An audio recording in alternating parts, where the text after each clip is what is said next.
英国文化协会对2004年开始，伫咧台湾设立英语教学中心，请真侪外籍教师来教英语。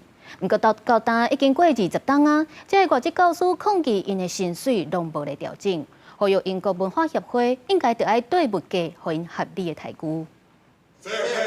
Fair pay。这个外籍老师大声喊口号，希望会当有合理薪水的待遇。因为这个老师去英国文化协会请来台湾教册已经要20年，薪水煞拢无啥改变。20年过去了，他们发现他们的薪资竟然没有任何的调整。如果资方连物价上涨的这样的一个部分都没有办法 cover， 对于他们来讲，等于是实质减薪了25%。英国文化协会2004年在台湾成立头一个英语教学中心，目前有3个据点，学生的规模差不多2000人，请差不多50个外籍老师。为消费者物价指数来看，2005年到2023年起的幅度是24.5%。调查学生的学费，2016年到2024年起的幅度嘛有35%。英文的状况良好，而且主打优秀的师资。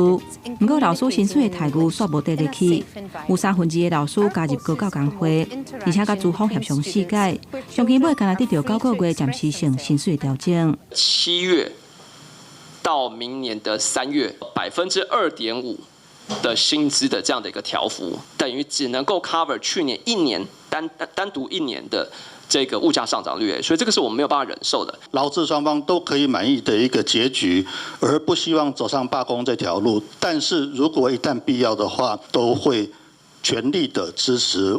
高教工会指出，英国文化协会是全球性的组织，资方回应讲，明年完成薪水结果的评估了后，才会当决定敢要调整薪水。不过，这种讲法充满无确定性，后续会持续协商，而且会发传单给学生甲家长。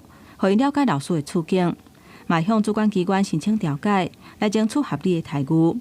也若台北市劳动局回应讲，若有相关的需求，会当向劳动局提出劳资争议的调解。记者综合报道。